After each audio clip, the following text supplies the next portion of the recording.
Hello everyone and welcome back to the channel, and today I am joined by our good friend Emma Sanders. Good morning, Emma. Hello. How are you? Morning.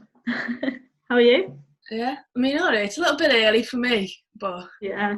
you Same. the time we've got. Yeah, exactly. That's why we both sat here with a brew. Yeah, there's a very strong coffee in this mug here.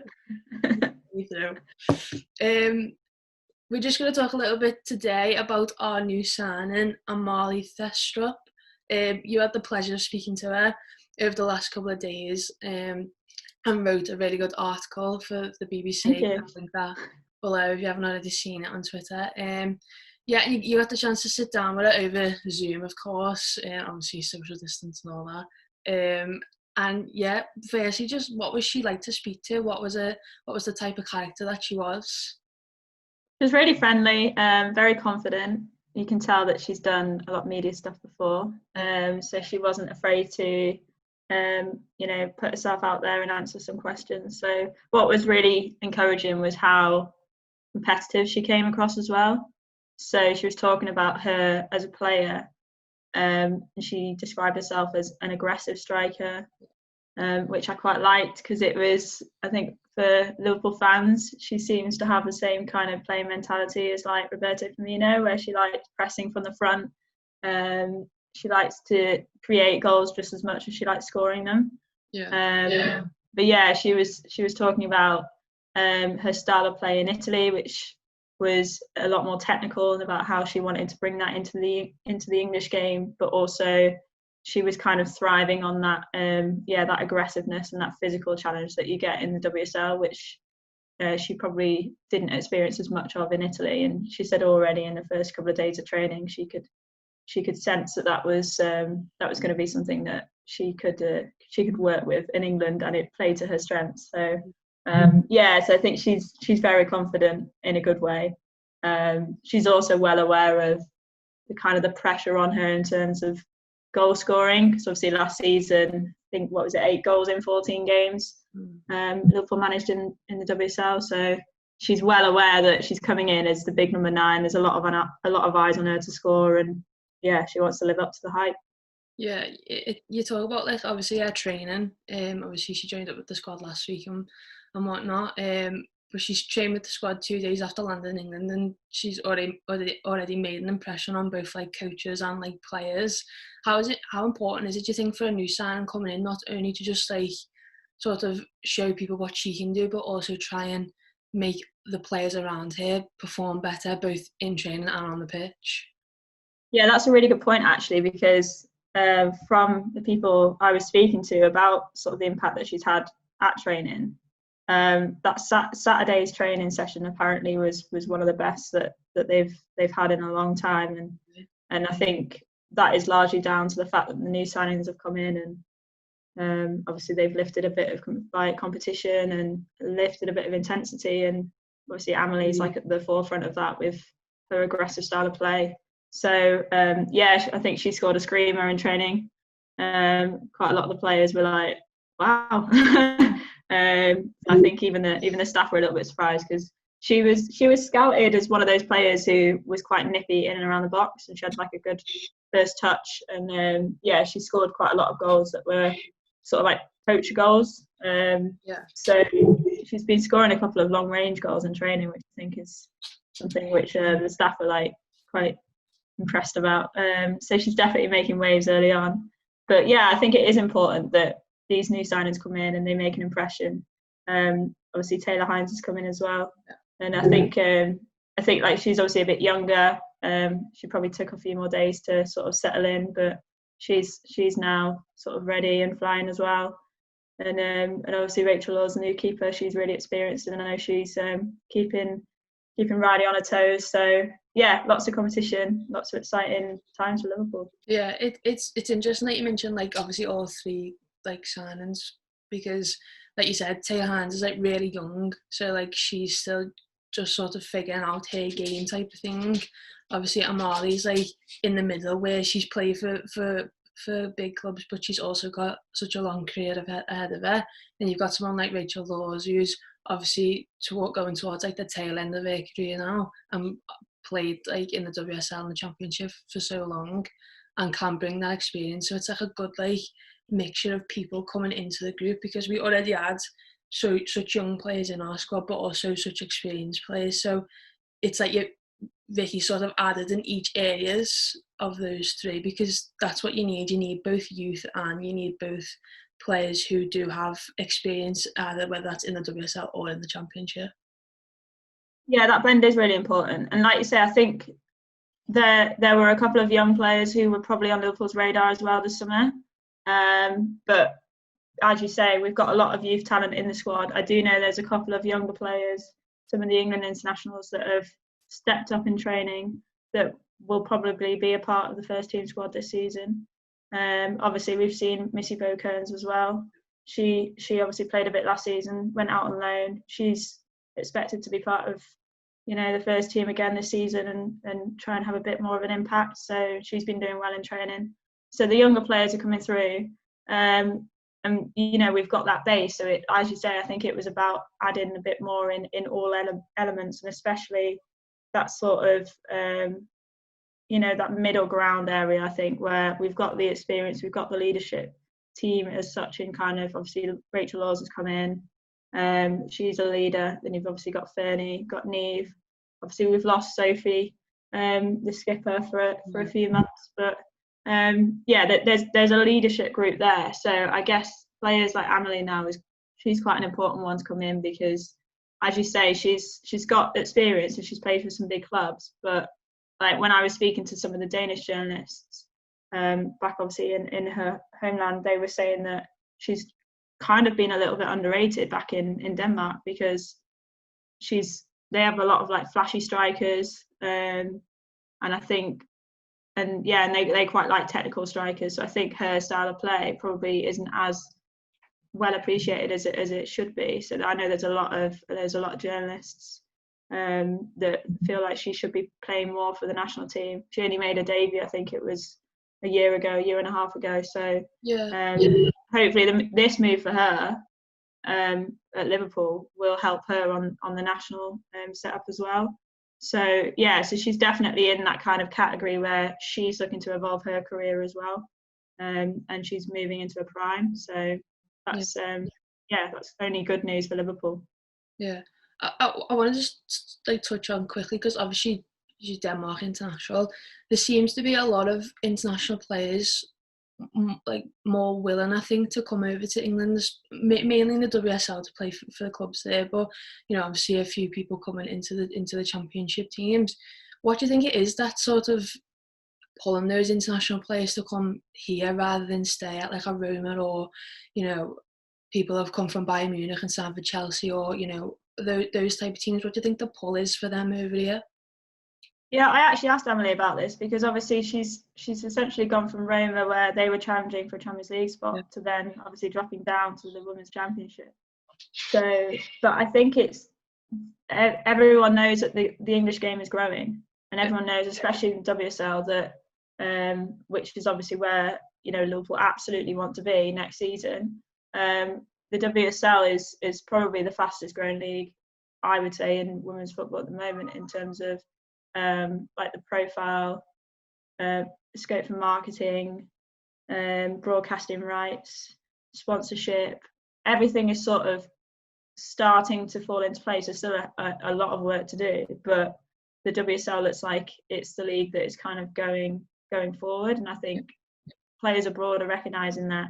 And obviously the top three teams as well, Man City, Arsenal, Chelsea, they're getting to the point where they're becoming some of the elite teams in Europe, and they're going to be challenging for Champions Leagues, you think, in the next couple of seasons. So especially Chelsea, obviously you look at the recruitment they brought in, that's they haven't been silent about this. Emma Hayes is quite open, she wants to win the Champions League. So their whole recruitment is centered around buying in players who can win them games in Europe. So I think players that are coming from abroad sense that, they sense the excitement. And while Amalie has obviously come into Championship, she believes wholeheartedly that this Liverpool team, and her being a key role in that, can get straight back into WSL next season. And to be honest, Liverpool are the hot favourites. There is a lot of competition in Championship, but if Liverpool don't win the league, then that'll be a disappointment for them, for sure. What do you think that type of pressure does for a team now, or for like a coaching staff? Because obviously the season hasn't started, and you're already expecting them to be in the WSL next season. You don't know how this season's going to go and what's going to happen. But what do you think that type of pressure does for players on and off the pitch as well as coaching staff? Because I know I'd be a bit nervous. Obviously, some of them will thrive off that, but now I'd be thinking, I really need to be on my A game every single match this season, because we need to be back in the WSL next year.